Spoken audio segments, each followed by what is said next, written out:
Ya inicia Zona 8, Tertulias y más. El espacio de noticias y opinión para empezar el día como Dios manda. Zona 8, la experiencia informativa que realmente importa. Quedan con ustedes nuestros panelistas. Feliz semana, feliz inicio de semana a todos los oyentes de Zona 8, Tertulias y más aquí en este Panamá de mis amores. Estamos con ustedes Eduardo Soto y Pastora Portugal desde el estudio. Rubén Polanco se encuentra en la plataforma digital. En los controles Arsenio Samaniego ya lleva 1500 botones tocados en estos segundos iniciales del programa. Y ya están nuestros amigos y queridos invitados en lista para iniciar gracias a la producción de Patricia Ocando. Recordemos lo siguiente. Es importante no olvidar que no es lo que te pasa lo que te define, sino lo que hagas con eso que te ocurre. Todo es actitud. Vamos a orar.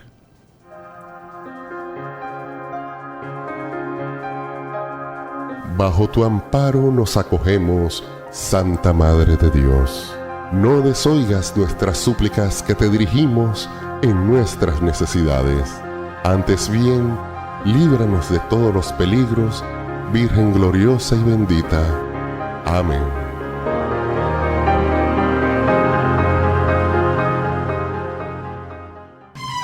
Café y titulares.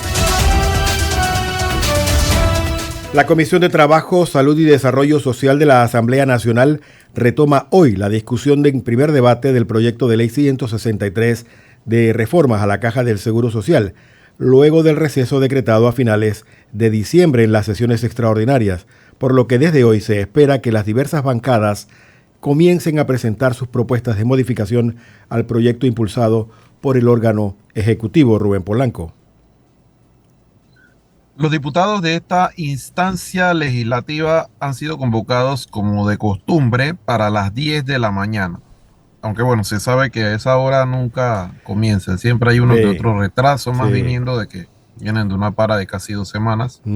Después del 26 de diciembre específicamente fue la última sesión. Según el secretario de la comisión, el diputado Carlos Afú, esperan tener una reunión previa con el Ejecutivo para analizar y considerar un paquete de modificaciones que el propio órgano ejecutivo ya entregó a esta comisión. Pastora.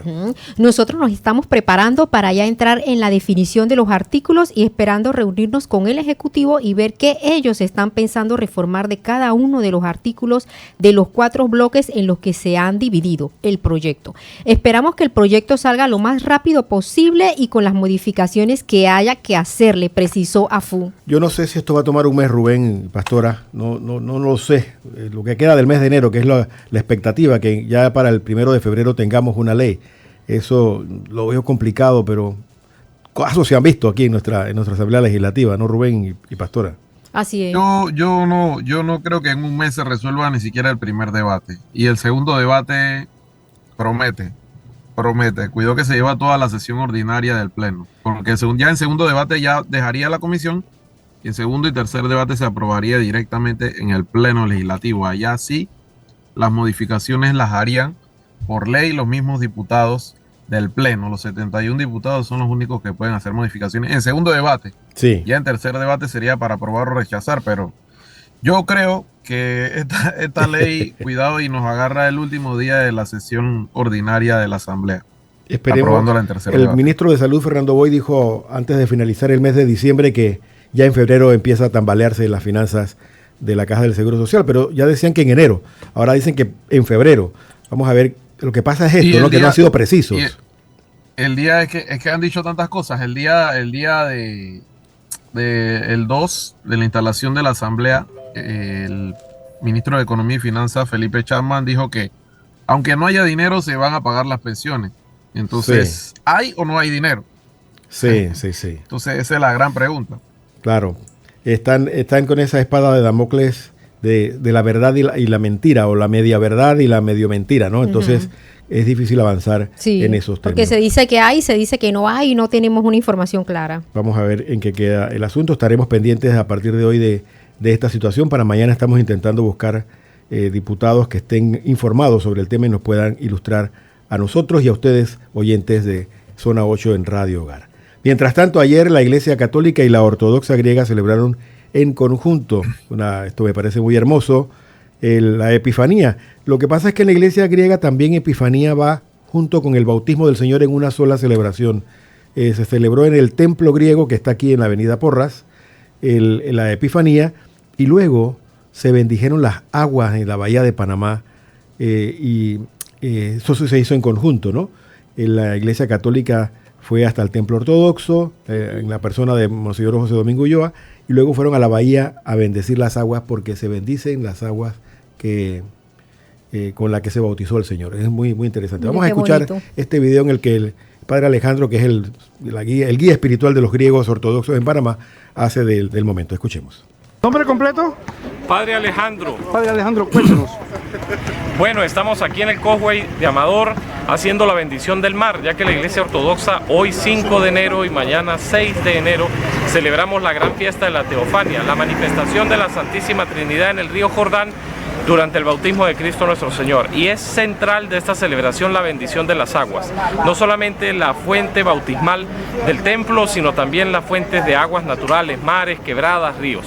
Por eso hemos venido hasta el puerto en el día de hoy a bendecir el mar que rodea Panamá. ¿Quiénes estuvieron presentes? Estuvimos presentes junto a Monseñor José Domingo Ulloa, el arzobispo de México y de todo Centroamérica, el Caribe, de la Iglesia Ortodoxa, el arzobispo Jacobos de México, estuvo presente también el embajador de Grecia y otras personalidades de la comunidad helénica, también mi persona, párroco de la Iglesia Ortodoxa en Panamá, el Padre Alejandro. Ese mensaje al pueblo panameño en esta fiesta ortodoxa. Bueno, que esa bendición que hemos depositado en las aguas del Pacífico panameño se multiplique en los hogares de cada uno de ustedes, traiga paz a esta nación, traiga mucha prosperidad. Esas palabras del Padre Alejandro me invitan a explicar lo siguiente. Por primera vez tenemos un pastor ortodoxo griego que habla español perfecto. Creo que él es mexicano. Por primera vez. Todos los anteriores han tenido esta dificultad de poder comunicarse. Tienen que tener un intérprete para los actos oficiales y tal. Y por primera vez tenemos a alguien que se comunica también. Y ha sido muy fácil entender y participar de esta vivencia de los ortodoxos griegos en Panamá. Tenemos otro tema por ahí, mi querido Rubén Polanco. Sí, un tema que tendrá a muchos al borde de la silla esta semana, como se dice, a nivel internacional sobre todo, será la toma de posesión del presidente de Venezuela. Por un lado está Nicolás Maduro, quien fue proclamado oficialmente por el comité electoral, creo que es que se llama ya en Venezuela, lo que equivale acá al tribunal electoral. Bueno, él fue proclamado como el ganador y está haciendo todo lo que puede por mantenerse en el poder. Y por el otro, Edmundo González Urrutia, el candidato de oposición que está recorriendo algunos países de América Latina con actas en mano, como prueba de que fue él quien ganó el torneo el pasado 28 de julio y que se acusa de que Maduro cometió un fraude. Maduro y su régimen. Creo que estará por Panamá hoy, Hoy ¿no? amanecimos con un llamado. ¿Cómo dice? Que creo que estará por Panamá hoy. Hoy estará tocando las puertas del Palacio de las Garzas. Hoy, exactamente. Sí. Hoy amanecimos con un llamado que González le hace a los venezolanos y a sus Fuerzas Armadas para que luchen por la democracia. Sería interesante ver qué va a pasar el día 10. Sí, hombre. El día 10, que es la toma de posesión del nuevo presidente de Venezuela. Sí. Vamos a escuchar el video que nos tiene producción Adelante. al respecto de Edmundo González. Adelante, Arsenio. En estos momentos definitorios para nuestra patria, me dirijo a ustedes con la certeza de que juntos superaremos los retos que enfrentamos como institución y como nación. Según la Constitución de 1999, promovida por Hugo Chávez Frías, el 10 de enero, por la voluntad soberana del pueblo venezolano, yo debo asumir el rol de comandante en jefe, con la responsabilidad de proteger a nuestras familias y dirigir nuestros esfuerzos hacia un futuro de bienestar y prosperidad para todos los venezolanos. Nuestra Fuerza Armada Nacional está llamada a ser garantía de la soberanía y de respeto a la voluntad popular. Es nuestro deber actuar con honor, mérito y conciencia, guiados por los valores que nos unen como una institución fundamental de la República. Es necesario poner fin a una cúpula que ha desvirtuado los principios fundamentales y morales de nuestras Fuerzas Armadas. Muchos de ustedes han manifestado su deseo de cambio junto al resto de los venezolanos, expresándolo al votar en contra de esa cúpula que no representa una garantía de estabilidad ni un futuro para Venezuela. Es el momento de reafirmar nuestro compromiso con la patria. A partir del 10 de enero debemos actuar con determinación y unidad para proteger nuestra Venezuela. Nuestra misión es restaurar la soberanía popular manifestada en el voto, garantizar la paz y la estabilidad de nuestra nación.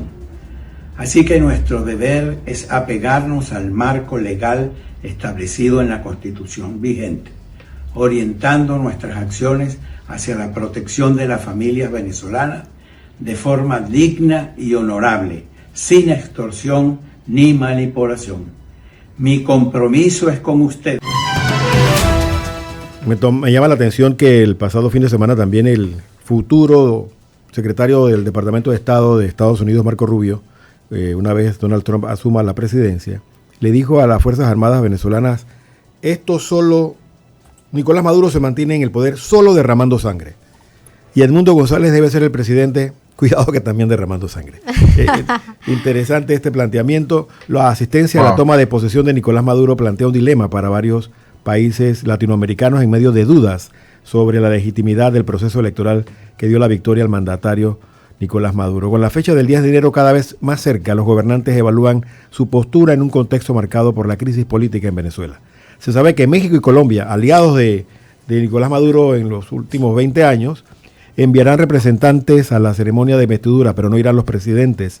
También Chile y Argentina han dicho que no van, las sillas van a estar vacías, igual que Panamá. Los embajadores, escuchen esto, a los embajadores de la Unión Europea en Venezuela no asistirán a la toma de posesión del presidente Nicolás Maduro. Y tenemos también un llamado que hace María Corina Machado, que es la líder de este movimiento de oposición, a la que le impidieron correr para presidente, que hace un llamado a los venezolanos. Vamos a escuchar lo que dice María Corina Machado. Y en un mensaje publicado en sus redes sociales, la líder de la oposición venezolana, María Corina Machado, convocó para el próximo jueves 9 de enero una manifestación tanto en Venezuela como en otros países para defender la voluntad del pueblo expresada en las urnas el 28 de julio. Las movilizaciones tendrán lugar un día antes de la juramentación del presidente electo Edmundo González. Este día será registrado en la historia como el día en que Venezuela dijo basta. Basta de aguantar, basta de callar. Es nuestra tierra, nuestra bandera. Y la libertad no se suplica, se lucha y se conquista, se gana. Salimos con los colores de nuestra bandera. No importa cuánto la hayan querido dividir, nosotros la vamos a unir. Cada franela será un color de la bandera. Cada persona una pieza del cambio. Porque somos todos o somos todos. Aquí nadie se queda atrás. Salgamos llenos de confianza. Paralizados no logramos el cambio. Maduro no se va a ir solo. Hay que hacerlo salir con la fuerza de un pueblo que no se rinde. Jamás. Sal, grita, lucha. Es el momento de pararnos firmes y hacerles entender que hasta aquí llegaron, que esto se acabó. No hay excusas. No hay mañana si no luchamos hoy. La libertad se alcanza cuando vencemos el miedo. Yo voy contigo. Llegó la hora de abrazarnos en todas las calles de Venezuela. Gloria al bravo pueblo. Hay que llamar la atención de que Nicolás Maduro ha llamado al pueblo venezolano, que él dice tener de su lado, para el 10. María Corina lo hace para el 9. Lo que hace pretender pensar que cuando lleguen los que dicen respaldar a Nicolás ya estén los venezolanos que apoyan a la oposición en las calles. Esto, por eso decía Rubencito que tenía a todo el mundo al borde de la silla, ¿no? Este es el tema latinoamericano de esta semana. Estamos todos muy pendientes y el brillo de los ojos de Patricia Ocando cuando veía el video me invita a estar también muy pendiente, ¿eh? Patricia es de Venezuela. Así que estamos con ella y con todo el pueblo venezolano en esto. Vamos a ver cómo le seguimos la pista en oración y también en acción. Pastora, ¿tienes más información? Sí, y en otro tema, algo que hizo saltar las redes sociales este fin de semana fue la amenaza de la presidenta de Honduras, Xiomara Castro, quien aseguró que si el presidente electo Donald Trump realiza las deportaciones masivas de las que ha venido hablando, ella cerrará la base militar estadounidense que se mantiene en el territorio hondureño sin pagar ni un centavo. Veamos lo que al respecto nos dice La Voz de América. Uy, uy, uy. Ante las deportaciones masivas de migrantes anunciadas por el presidente electo de los Estados Unidos, Donald Trump, en el que será su segundo mandato, la presidenta de Honduras, Xiomara Castro, advierte con retirar del país las bases militares estadounidenses y reconsiderar cambios en la política exterior. Tendríamos que considerar un cambio en nuestras políticas de cooperación con Estados Unidos, especialmente en el campo militar, en el que sin pagar un centavo por décadas mantienen bases militares en nuestro territorio, que en este caso perderían toda la razón de existir en Honduras. Una postura que, según el diputado por el Partido Nacional y hoy oposición Antonio Rivera, cuestiona el manejo de la política exterior e incluso señala que se trata de un chantaje y amenaza hacia su principal socio estratégico y comercial. Creo que es un gravísimo error, igual que el anterior, porque en lugar de dialogar, de conciliar, de sentarse en una mesa de negociación, el canciller, una comisión de relaciones exteriores con el gobierno de Estados Unidos y buscar soluciones a los posibles problemas, más bien meten otro problema. Mientras que el analista Julio César López considera que las palabras de la presidenta son atribuciones que le otorga la Constitución hondureña. Sin embargo, califica la decisión como precipitada. Y desde ya se está mandando un mensaje como de advertencia a Estados Unidos de que si hace las deportaciones, entonces vamos a sacar prácticamente la base militar que ellos tienen acá en Honduras. Es como decir, vamos a sacar la embajada americana, prácticamente. Entonces creo que es una decisión, si bien es cierto, de ejercicio de autonomía, de autodeterminación, pero es una decisión un poco precipitada. En Honduras, la Fuerza de Tarea Conjunta Bravo, un comando táctico de los Estados Unidos que mantiene su centro de operaciones en la base aérea Sotocano en Comayagua y está conformada por más de 500 militares estadounidenses y hondureños, opera desde 1982, colaborando en diversas operaciones militares y de asistencia humanitaria. Oscar Ortiz, Voz de América, Honduras. Esto también pinta caliente, ¿eh? Todo lo que ha desatado nuestro protagonista de los Estados Unidos de este momento, Donald Trump, que ha logrado desplazar completamente al presidente saliente. Él se ha convertido en la figura. Todos los titulares hablan es de él y no del que ya se va, como suele ocurrir, pero esta vez con más estridencia, ¿no? Al final de nuestros titulares, la situación en Siria no acaba de definirse luego del golpe de Estado que derrocó a Bashar al-Assad, pues en lugar de poner fin al derramamiento de sangre en el área, podría ser la puerta abierta para más violencia, ahora que Turquía entra en escena para garantizar su hegemonía. Hay mucho en juego y este análisis que se nos hace desde México pudiera ayudarnos a entender qué está pasando. Sí, hay que advertir, lo veo un poco tendencioso en favor de Rusia, pero nos vale para ir desgranando algunos de los hechos que definen la situación en este parte de Oriente Medio. Vamos a escuchar. El golpe de gracia a la dictadura de al-Assad se lo ha dado Turquía, que ya no tolera más inestabilidad en el sur, ni acepta el gasto y los inconvenientes de tener en su territorio a 3 millones de refugiados sirios. A Ankara le convenía un cambio de régimen en el sur para tener manos libres en su perverso designio de borrar de su mapa a la minoría kurda. Turquía ha urdido este cambio de régimen erigiéndose en el árbitro de esa zona del Oriente Medio, tratando de resucitar así la hegemonía que tuvo durante siglos el Imperio Otomano. Para ello ha traicionado a Rusia, con la que mantenía buenas relaciones. A nivel geopolítico, la guerra en Siria tiene también su lógica. Turquía ha sufrido sin duda presiones de la OTAN, a la que pertenece, pues para los países de la Alianza Atlántica resulta estratégico que el gas procedente de Qatar y Arabia Saudí pueda llegar a Europa. Con la caída de al-Assad hay ya vía libre para que las empresas occidentales construyan el ansiado gasoducto Qatar-Turquía que atravesará Siria para ofrecer a Europa una alternativa al gas de Rusia. Por el contrario, el gas iraní ya no podrá transitar por Siria, para perjuicio de la propia Irán y de Rusia. El otro gran ganador de este cataclismo geopolítico de Siria es sin duda Israel y por añadidura Estados Unidos, que ven cómo el enemigo jurado en la zona, el régimen de los ayatolas iraníes, es puesto fuera de juego en ese complicado tablero del Medio Oriente. Los medios occidentales, haciendo gala de su arrogante e ignorante candor y obedeciendo la narrativa anglo-sionista, nos cuentan que es una gran noticia el hecho de que se haya depuesto a un dictador cruel. Nos muestran las terribles imágenes de la prisión de Sednaya, un campo de exterminio donde se mataba, mediante el hambre y la tortura, a los opositores al régimen. Nos recuerdan los bombardeos indiscriminados por parte de la aviación rusa contra la población civil siria. Nos hablan de cómo al-Assad, para sofocar las rebeliones, recurría incluso a gasear a su propia población.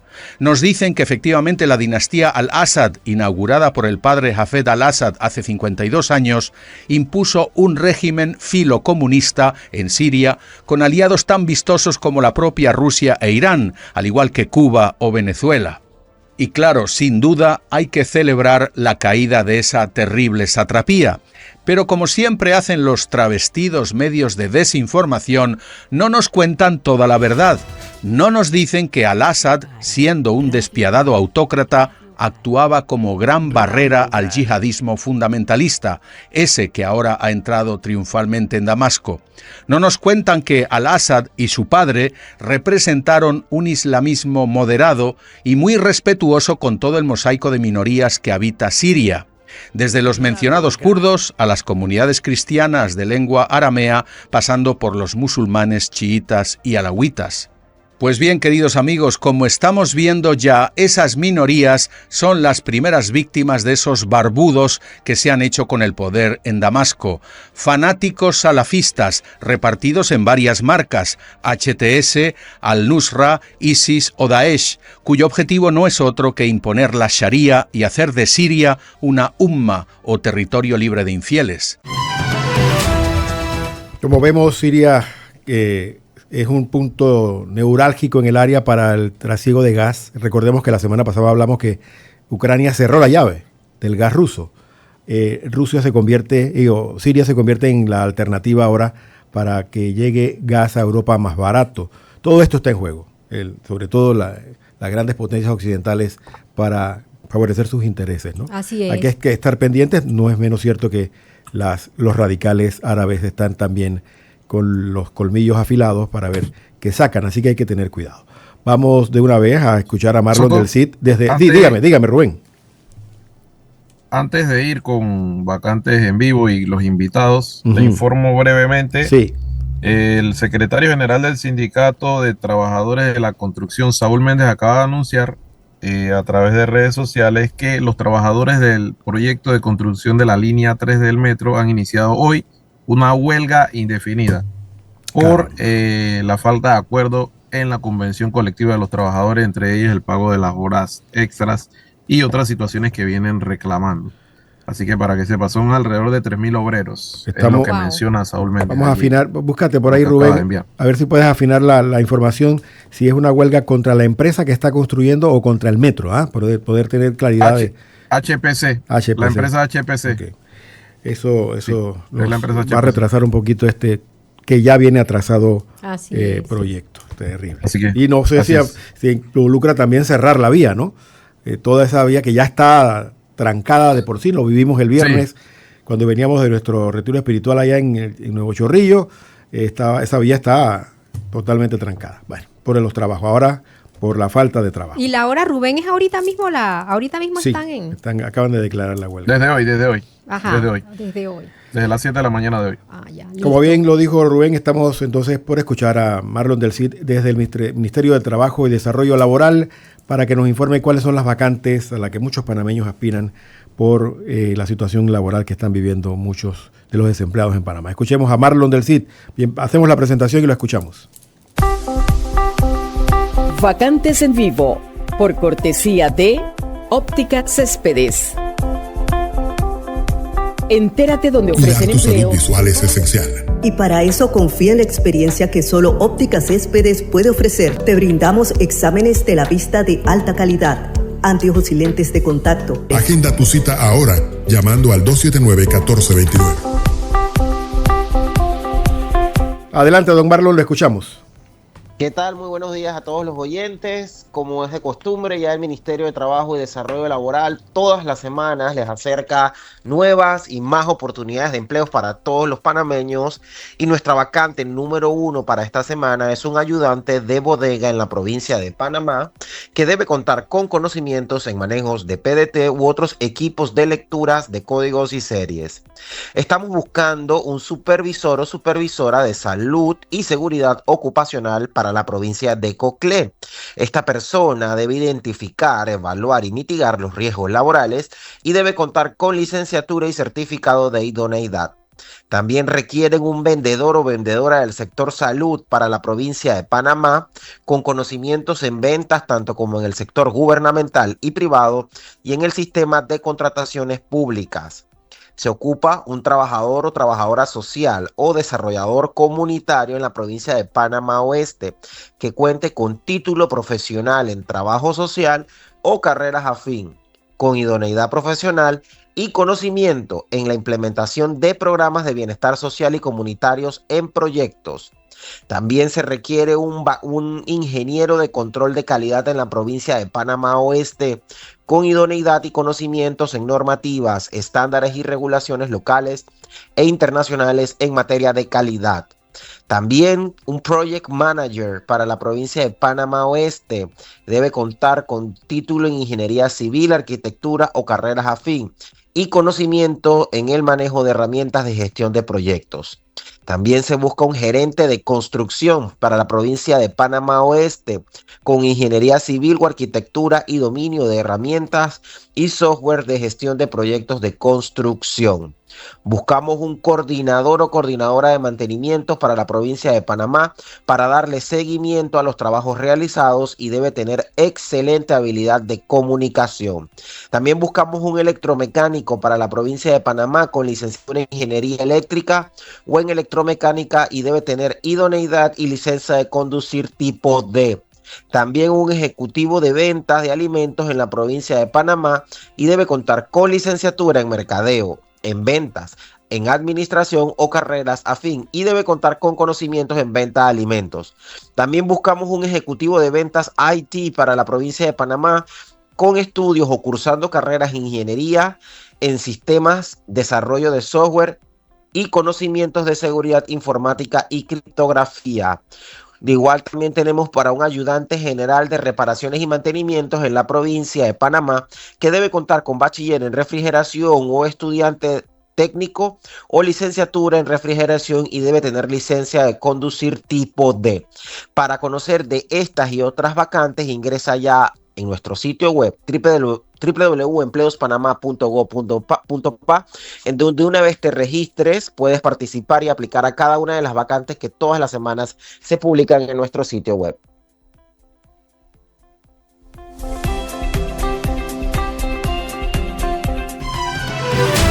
El invitado tiene la palabra.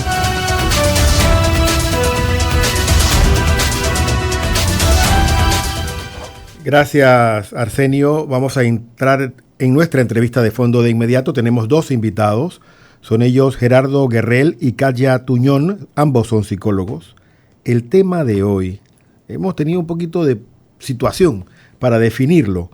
Lo planteamos con una pregunta. ¿Por qué el ser humano responde con tanta energía y vamos a decir con esa pulsión al estímulo sexual? Y tanto así que la psicología y la mayoría de de la comunicación, la publicidad sobre todo la publicidad, se valen de esta respuesta, de esta manera de responder de nosotros los humanos para diseñar sus estrategias. De mercadeo. Vivimos en una época de tanta sensualidad, de tanta piel, todo es sensorial, la música, el arte, todo como que está definiéndose por esta manera de responder de los humanos, porque no queremos decir que la publicidad es como es porque quiere que los humanos sean así, no, han encontrado que ese es un resorte, ese es el planteamiento que tenemos aquí en la mesa, ese es un resorte y lo saben usar, no es que ellos se lo inventaron, es que así es. Queremos ver si los expertos nos confirman esa hipótesis o no. Gerardo Guerrell, él es psicólogo social y con más de 20 años de experiencia, consultor y gerente en áreas de recursos humanos y capacitación. Y Katia Tuñón trabaja en la Casa Hogar Buen Samaritano atendiendo y acompañando a las personas con VIH-Sida que ahí residen y los que también pasan por ahí, porque Katia también acompaña a aquellos que pasan por la Casa Hogar y que también requieren de este acompañamiento psicológico muchas veces. Gracias a ambos por su rápida aceptación, no tuvimos mucho que elaborar con ellos, dijeron sí muy pronto y eso nos complace. Ya les he planteado el problema o la situación, por favor, vamos a empezar por Katia, por la dama, que nos diga inicialmente por qué somos así y si esto tiene alguna manera de ser conducido o canalizado de una manera más positiva y no necesariamente como hasta ahora que mire por dónde vamos, ¿no? Tenemos una sociedad tan sexualizada. Adelante, Katia, e inmediatamente con Gerardo. Adelante. Bueno, buenos días. Buenos días, Katia. Sí, la verdad es que las respuestas a estos estímulos sexuales es algo, es biológico, es fisiológico, es mental. Entonces, le decimos biopsicosocial, porque en realidad la respuesta a los estímulos sexuales es algo muy personalizado, es bastante subjetivo. Hay respuestas fisiológicas que ya han sido estudiadas desde hace muchos años, desde 1933 se está estudiando esto, en el 66 salió un estudio muy importante de Master Johnson, porque hicieron una evaluación en arriba de 300 y pico de sujetos sobre las reacciones sexuales, y ya viene estudiado hace mucho tiempo, pero no es solamente la parte fisiológica, que es algo muy común en todas las personas, a pesar de que también es personalizado, no todos reaccionamos igual ante los estímulos sexuales, pero también es algo muy social, es algo muy de la sociedad, y yo sé que, me imagino el licenciado Gerardo sabrá mucho más de esto que yo, porque trabaja en ese entorno. Yo trabajo con personas de calle y en efecto es un entorno social de riesgo, casi todas las personas con las que yo trabajo, pero pues también obviamente he trabajado en la privada con otro nivel social y al final depende mucho de tu entorno, también cómo tú reaccionas ante esto. Y la relación social empieza en el hogar. Así que desde tu hogar ya a ti te están enseñando cómo reaccionar ante estos estímulos sexuales. Yo a nivel personal viví en Europa, viví en Holanda, y la reacción sexual allá es muy distinta a la de aquí en Latinoamérica. ¿En qué sentido? En que a veces podemos ver acá en Latinoamérica un cierto morbo ante el cuerpo del ser humano, que allá de pronto yo no veía. Es más, me acuerdo que conocí a una muchacha mexicana y me dice que tú no te sientes fea aquí.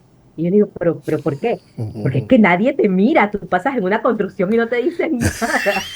Y la verdad era algo que yo decía, oh, wow, es cierto. Y no porque los hombres allá, no les gusten las mujeres, pero su reacción ante el femenino, el cuerpo femenino de la mujer, no es de ese deseo de hacer o querer algo. Y es algo que empieza en los hogares. Nosotros empezamos a la niña diciéndole, pero es que no puedes hacer y no puedes vestirte y no puedes comportarte porque eres niña. Y al varón, oye, pero mira la niña tan linda, voy a darle un beso. Entonces tú estás entusiasmando estas diferentes formas de estímulo al final, es un estímulo. Entonces es algo muy social. Allá yo vivía mucho y me sanó hasta extraño que hasta las propagandas de cerveza eran basadas en un chiste, no basados en una mujer con la mitad de la ropa. Era ser bien chistoso, cómo te alegra la cerveza o qué te hace. Entonces tú decías, wow, ok, hay una broma que yo le decía a mi esposo, una propaganda de Nivea, de crema para el hombre. Y ponen al hombre poniéndose la crema así por todo el cuerpo. Yo le decía a mi hermano, jamás se van a tocar el cuerpo poniéndose una crema. O sea, es algo como que, oh. Entonces, la sexualidad ya la ven distinta, o no, el estímulo sexual, el enfoque hacia la sexualidad la ven distinta. Por lo menos en Holanda fue donde yo viví, puedo hablar de mi experiencia ahí, comparada con pues uno haber crecido aquí en Panamá, que es una experiencia también propia. Entonces, es muy biopsicosocial. Tú reaccionas a la respuesta sexual, es tu mente primero. Entra en tu mente esos estímulos visuales, porque empieza visual lo que ustedes comentan de las propagandas y de los comerciales y de la forma de atraer a la persona hacia un producto que a veces no es ni sexual. Entonces, involucra mucho y al final es una situación muy social también y muy conductual, claro, de cómo te van enseñando a ti a reaccionar ante estos estímulos. Gerardo Guerrell también es psicólogo más hacia lo social. Tengo entendido que también está trabajando de alguna manera en esta oficina que busca prevenir los abusos en la iglesia, de todo tipo de abusos, no solamente el sexual, sino también el de conciencia, el de autoridad y tal, ¿no?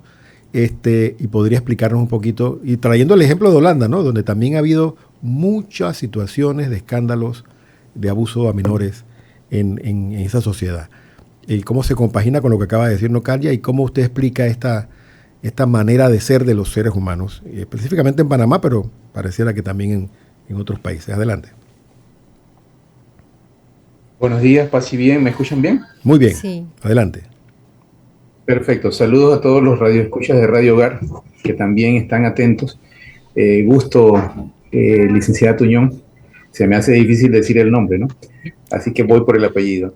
Gracias, Eduardo, y a los que nos escuchan. Bueno, yo quiero reforzar lo que dice mi colega. Yo creo que es importante entender que el tema de la sexualidad está mediado por la parte cultural, por la parte social, ¿sí? Por la parte de crianza. Y yo creo que ella ilustraba con su ejemplo de países europeos, de cómo en ese caso la publicidad se enfoca, porque precisamente hay otro desarrollo a nivel educativo, ¿no? Y aquí hay un tema, don Eduardo, que queda también para un futuro programa, la educación sexual. O sea, es importante entender eso también, porque al final, en la medida en que ese morbo que decía mi colega se reduce por la misma educación, definitivamente cualquier tipo de acción en función de publicidad, marketing, con el elemento sexual puede reducirse, ¿no? Entonces es un tema importante, así que la cultura influye mucho. Y lo otro también, y es delicado decirlo porque no es una culpa que se dice, sino que hay una responsabilidad de los padres también en la educación. Entonces, a veces vemos en las redes sociales o en un canal de televisión, en ciertas fiestas, por ejemplo, carnavales, que vemos a una niña de menos de 6 años bailando con un chorcito y la mamá y la tía aplaudiendo. Entonces, eso también genera en el tema social de crianza también una hipersexualidad que hace que estas cosas también definitivamente vayan quedando en el acebo mental, psicológico del individuo, y ahí es donde también surge entonces lo que también decía mi colega, el tema de la psicología y la publicidad, creo que alguien comentaba, y el marketing, porque definitivamente la psicología, hay una rama de la psicología que estudia el consumidor, que estudia la publicidad, y definitivamente más allá de utilizar el concepto solo de sexualidad, lo que busca es mover las emociones. O sea, hay psicólogos que estudian cuáles son las emociones del consumidor, cuáles son los deseos del consumidor, y en función de eso, de la cultura donde están estudiando eso, entonces los comerciales van a irse trabajando en esa dirección. Si la cultura de ese país está marcada por el tema de la sexualidad, definitivamente la publicidad va en esa dirección. Si no fuese así, cambiará en el enfoque. Pero es importante entender eso, que hay también estudios en función de eso, pero más que todo, yo diría que en función de las emociones, ¿no? Yo recuerdo mucho voy a decir una empresa, don Eduardo, sin derecho a pauta porque no la pagaron. Adelante. La Coca-Cola. La Coca-Cola, yo no sé si concuerdan, pero la Coca-Cola tiene un efecto de uso de neuromarketing hoy, de marketing, desde años excelente. y mueve emociones. Sí. Si recordamos las emociones que generan eso, entonces ahí es importante entender eso. Y definitivamente lo que usted decía, Eduardo, del tema del abuso y cosas, bueno, eso no escapa a cualquier sociedad. Sí. Sin embargo, hay que poner atención donde hay una sociedad o una cultura donde la sexualidad está más a flor de piel. Entonces, eso hay que ponerlo en cuenta, y volvemos al tema que inicié diciendo, que hay que trabajar lo que es la educación sexual. Entonces, yo creo que por ahí podemos comenzar, pero es importante entender que lo que busca el psicólogo que estudia el consumo es conectar a las emociones, ¿sí? O sea, por eso a Gerardo Guerrero lo escogen para ponerlo ahí en short al lado de la cerveza o de la cuestión, porque no soy el modelo típico que busca lo que espera la sociedad, entre comillas, ¿no? Sí. Siempre van a poner a una joven, etcétera. Entonces, también en función de eso. Entonces, entender eso, que es importante, y que sí, definitivamente la sexualidad juega un juego. Es más, ¿dónde hay un chiste sobre la sexualidad? Claro. Recordemos, una fiesta de amigos, surge un chiste. Sí. Porque somos seres sexuales, también hay que entender eso. No negarlo, claro. Mire, en la Facultad de Comunicación Social, en la Escuela de Periodismo, que es donde yo me formé, al final de la carrera te enseñan una fórmula, parece matemática, ¿no? Que dice con letras, ¿no? La primera letra de cada palabra. C de crimen, más S de sexo, más D de deporte, igual dinero. Esa fórmula te va a dar dinero, así que dedíquense al periodismo de crimen, al periodismo sexual, que se traduce en farándula, ¿no? Y al deporte, porque esto son resortes que la gente responde bien a ellos y se va con las notas que tienen que ver con ello. Y hoy en día, ciertamente, el deporte y las notas de farándula, que tienen siempre algo que ver con sexo, quién le fue infiel a quién, y no tanto quién está triunfando en el arte, sino quién se acostó con quién en el mundo de la farándula, y el crimen, siguen siendo pues factores que hacen dinero en los medios de comunicación, a diferencia de Radio Hogar, por supuesto, por razones obvias. Entonces, sí, somos una sociedad así. La pregunta ahora es, ¿cómo corregir, si hay que corregir algo, cómo enrumbarlo? Creo que eso es el mayor aporte que ustedes pueden darnos en el día de hoy, antes de las preguntas de Pastor y de Rubén. ¿Cómo corregir, cómo enrumbar por el buen camino esta energía, esta pulsión que no tiene por qué ser negativa, que tenemos los seres humanos por el camino correcto, si es que existe alguno? Doña licenciada Cal, ya tiene usted el micrófono de Radio Hogar. Bueno, reafirmaré y le pondré un montón de tildes y comillas y de todo a lo que el licenciado Gerardo dijo. Tenemos que educarnos. No sé si decir reeducarnos o sencillamente seguir educando, porque es algo que se puede modificar. Yo trabajo con personas en condición de calle que su entorno sexual fue desde muy jóvenes, desde muy niños, porque vivían en la calle y era lo que encontraban. Y en Casa Hogar hemos estado trabajando muy duro con esta educación psicológica, este cambio conductual, donde ellos empiecen a ver el cuerpo, mujer y hombre, el cuerpo, de una forma distinta. Porque uno no puede decir que el sexo es malo, eso es algo hermoso, eso es algo importante del ser humano, de los seres vivos en general. Entonces no es que es malo, es como lo enfocamos. Tenemos que tener mucho cuidado con cómo exponemos a nuestros hijos, a las redes sociales, a las películas, porque hay veces que no todos tienen acceso a redes sociales, gran parte, pero no todos. Sin embargo, en la televisión siguen saliendo situaciones a horas del día, que antes hasta se regulaban, en mis tiempos, yo estoy medio viejita, así que se regulaba mucho lo que en horas de día se veía.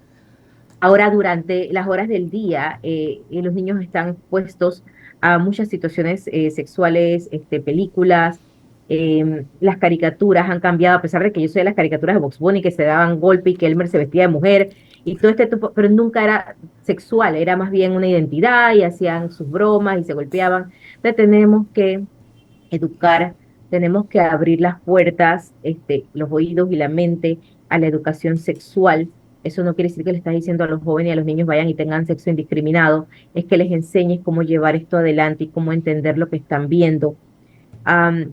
El efecto de los chicos ver asuntos pornográficos en las redes sociales es muy peligroso, porque lo que ellos ven ahí no es una sexualidad sana. Esa no es sana, esa no es la forma normal, o no digamos normal porque esa es una palabra muy complicada, Sí. no es la forma correcta, biológica o fisiológica de llevar el sexo, y lleguemos a la parte del amor, lleguemos a la parte de cómo ese momento sexual con tu pareja es algo muy bonito, pero es con la persona indicada. Entonces tenemos que educarnos, tenemos que permitir que los jóvenes pregunten, que los niños pregunten, tenemos que hablarles abiertamente, dejar de tenerle ese miedo a conversar estas cosas con nuestros hijos, porque al final si no lo conversas tú, lo van a conversar ellos con otros niños que de pronto no están siendo guiados bien por sus padres. Entonces, mejor que lo hagas tú.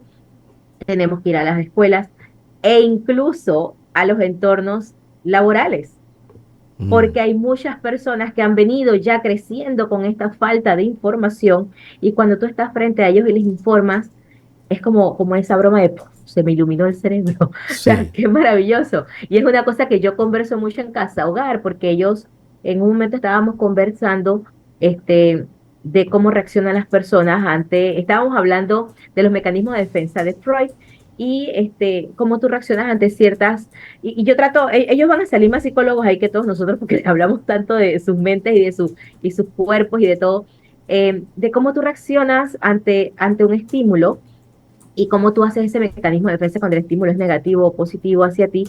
Y uno me dice pero es que donde yo vivía, que él vivía en las calles en el área de Caledonia y de Avenida Balboa, yo a las mujeres allá yo les silbaba, yo les decía que estaban todas buenonas y ellas me sonreían. Y yo le decía, sí, pero es una chica que también fue educada de una manera donde su cuerpo era un objeto, donde su cuerpo era algo que le conseguía a una pareja o le conseguía un objetivo. Pero en mi caso, yo te tiro una chancleta. Yo me quito el tacón y si tú no me vas a decir algo bonito, si no me vas a decir, oye, qué linda te ves hoy, qué guapa. Entonces, no es correcto ver los cuerpos de esa forma, tanto del hombre como de la mujer. No es correcto. Entonces, hay muchas formas lindas de hablar, muchas formas lindas de enamorar, muchas formas lindas de hacer muchas cosas, y no tienes que ser totalmente sexual. Sí. Y entramos en una discusión entre todos ellos, porque unos opinaban, pero es que yo crecí así, el otro tiene ya razón, y conversamos, pero es bonito abrir la conversación y permitir que todos tengan su pasado y lo traigan al presente, y veamos cómo fue bueno o malo lo que vivieron, porque al final ellos dicen, bueno, sí, pero no me resultó esto, entonces no fue bueno de pronto lo que yo viví en mi infancia. Así que educar, yo digo que una forma de ir corrigiendo esto es ir educando a las personas, porque ese mismo niño que tú educas en tu hogar respetando el cuerpo de la mujer, y esa niña respetando el cuerpo del hombre y viendo el sexo desde un punto mucho más bonito, que sencillamente tener un objetivo, son los que van a hacer el mercadeo del futuro, son los que van a enfocar esa propaganda o esa atracción desde otro punto, porque el ser humano no solo se emociona o busca ese producto por algo sexual. Tú puedes buscar otras formas de atraer al ser humano hacia tu producto, y no tiene que ser necesariamente a través del sexo. Ahí donde se aplica, antes de darle la palabra a Rubén, que ya está con una pregunta en el tintero, es donde se aplica la exigencia de creatividad a los publicistas, ser más creativos, ser más inteligentes en sus diseños, como a los arquitectos. Aquí en Panamá tenemos unos diseños que te obligan de todas maneras a tener aire acondicionado cuando tenemos un clima como el que tenemos aquí en Panamá, que pudiera usarse los vientos para hacerlo mejor en arquitectura. Rubén Polanco tiene una pregunta. Adelante, Rubén. Sí, doctora, a propósito de lo que usted comentaba, por decirlo de alguna manera figurada, ya se ha perdido esa tradición de enamorar a una chica con un poema o con una rosa. Ahora es a través de una nota de voz, a través de un mensaje de texto. Sí, hemos perdido la costumbre. No sé si por la catequesis que recibimos con la música, ¿no? Bastante. Yo crecí con el romance de los 90 y las canciones y las dedicaciones en radio. Pero igual, recuerden que también no todas las canciones en esos tiempos eran bonitas. Incluso las de salsa y merengue, que son las de nuestra sociedad antes de que el reggae llegara y golpeara nuestros gustos musicales y los llamara. Era salsa y merengue y eran boleros. Y sí, los boleros en general eran muy bonitos y muy románticos, pero habían ciertas salsas y merengues bastante fuertecitos que no expresaban totalmente el romance, sin embargo sí. En esos tiempos se enamoraba con acrósticos, que era algo muy de la mente humana, que te permitía desarrollar esa habilidad poética. Y sí se enamoraba mucho también a través de estas de radio, pero también era muy presencial. Tú ibas y tocabas la puerta, tú ibas y llegabas y veías físicamente a esa persona y tus estímulos eran muy distintos. Eran también muy mentales, entonces, y sensoriales. Ahora también el punto es que también las interacciones sociales son distintas. Ahora hay mucha interacción social a través de redes, a través de estas distancias digitales. No puedo decir que es totalmente malo, porque yo no estoy en contra de la tecnología ni de la digitalización. Mi relación con mi esposo, que ya acabamos de cumplir 20 años de casados, el 2 de enero, fue a distancia porque él es holandés, por eso vivía allá. Ah, caramba. Y el punto también era qué tan honestos éramos, que es la parte que hablaba con mis hijas y con los señores del hogar mucho, de no todo lo que tú ves en las redes es totalmente cierto. A cuando tú tocabas la puerta y te salía un ser humano, y la chica, si tenía tetita, tú veías que se las quitaba a los esponjitas esta extra y se volvía un palito, pero ahora es muy riesgoso esta parte de no saber quién está del otro lado, y el valor de honestidad y de qué estás diciendo en las redes y qué estás comentando con esa persona, es muy importante, que sea cierto y sea honesto. Y se arriesgan entonces esas relaciones de pareja cuando se unen y no resulta, porque es que no era cierto todo lo que me decías en digital. Claro. Se ha parado, sí, definitivamente las formas de enamorar han cambiado, ahora son otras, hasta terminan con las personas a través de un WhatsApp. Y no es la idea, para mí es un medio de comunicación no correcto, es un medio de comunicación tan pobre, pero bueno, es nuestro medio de comunicación principal y es el que más nos conecta. Así que sí, ha cambiado bastante, no puedo decir que es malo, siguen haciendo parejas que se unen a través de estas distancias, y estas distancias las unen también porque lo digital te une, especialmente cuando estás muy lejos. Antes no había esa posibilidad. Claro. Pero sí, muchos valores de hogar se han perdido y hay que empezar a retomarlos un poquito, ¿no? Volvemos a la educación. Y de respeto entre las personas. Volvemos a la educación y volvemos a la necesidad de tener familias robustas. Pastora Portugal tiene una pregunta para Gerardo Guerrero. Profesor Gerardo, usted habló sobre la educación sexual. Yo quisiera preguntarle qué opina usted sobre este modelo que se viene impulsando más bien en algunos países a los niños de escuela, inclusive primaria, sobre la elección de sexo, de género, que si el niño quiere ser mujer o si la niña quiere ser varón, y que se acepte eso dentro de una sociedad, el cambio de género. Y desde su punto de vista, con el conocimiento que usted tiene, ¿qué consecuencias usted ve que eso pueda traer en esa generación futura? Yo creo que esta es la pregunta que siempre nadie quiere contestar porque es complicada, ¿no? Y hay mucha política sobre el tema. Sí. Pero creo que un elemento importante, y gracias, es que hay que conversar, hay que hablar estos temas, porque al final el morbo en la sexualidad es porque hay desconocimiento y hay que enfrentarlo, o sea, hay una realidad, ¿no? Y yo creo que a entender clarito, biológicamente existe hombre y mujer, no hay otra forma de definirlo, o sea, y aquí no vamos a entrar en convencer o discutir con ningún grupo en particular o entrar en contra de nadie, sino que simplemente biológicamente existe hombre y mujer. Que existen algunas situaciones donde por alguna situación médica una persona puede tener cierta situación a nivel de género masculino o femenino a su nacimiento, pero esos tienen una condición particular, pero es hombre y mujer. Entonces, ahora obviamente a lo que usted se dirige es a la famosa ideología de género, que precisamente implica, y hay que entender, ideología, ideas, conceptos. Hubo ideología marxista, ha habido en la historia del ser humano diferentes tipos de momentos donde ideologías han entrado. La ideología nazi en su momento de cambiar e influir en el mundo.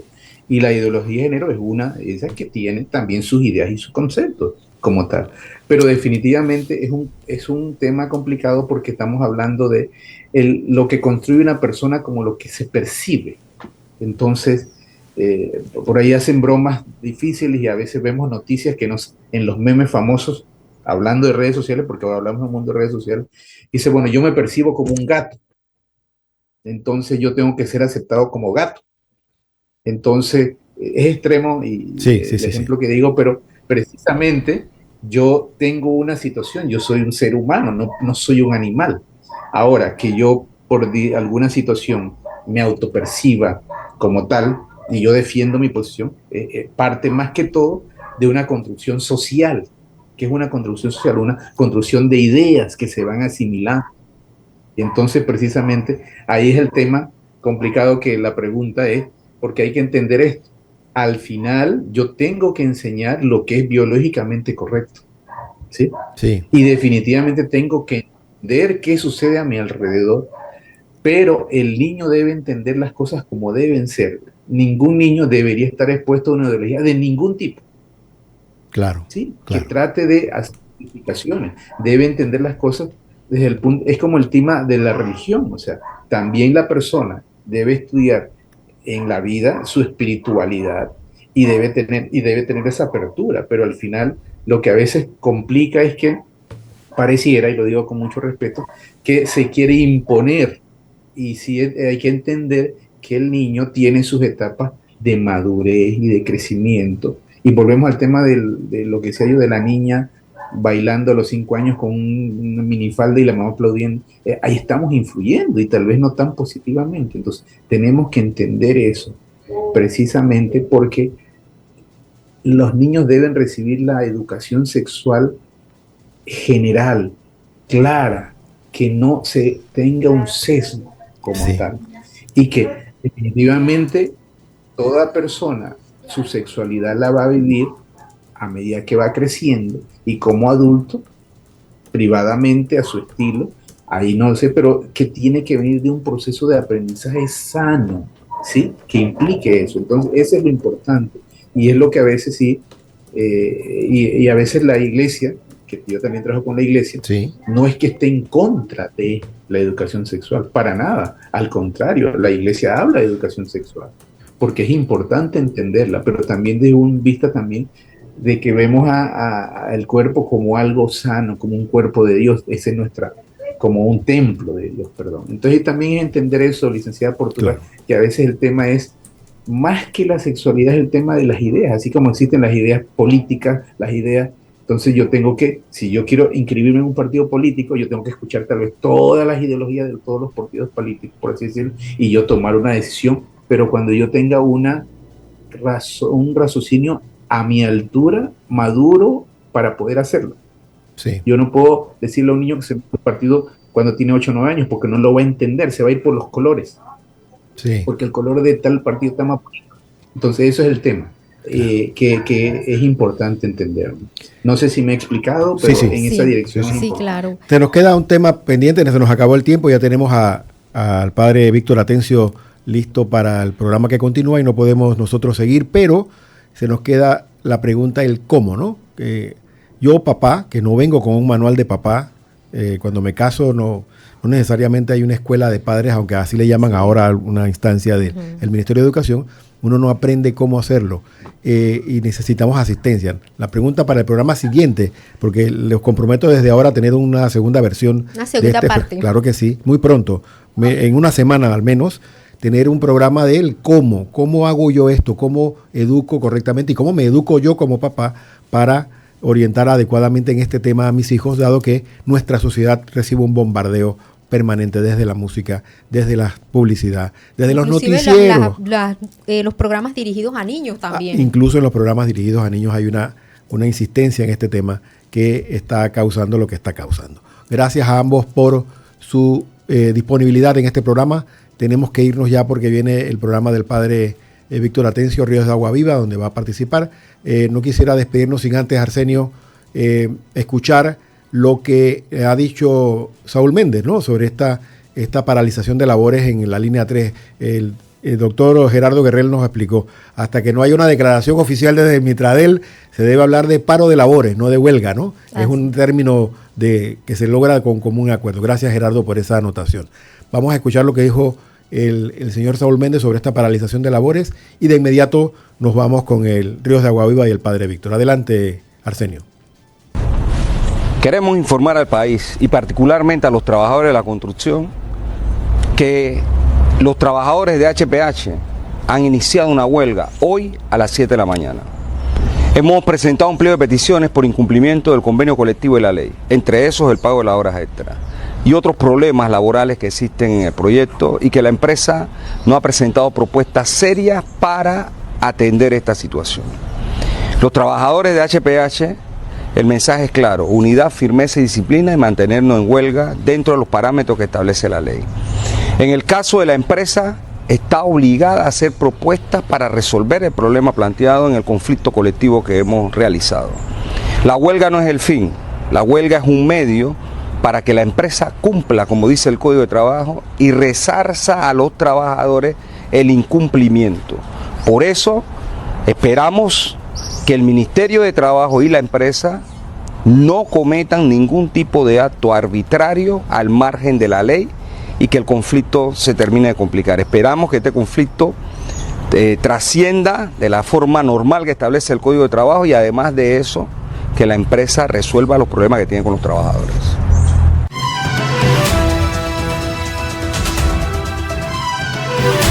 Hasta aquí, Zona 8, Tertulias y más.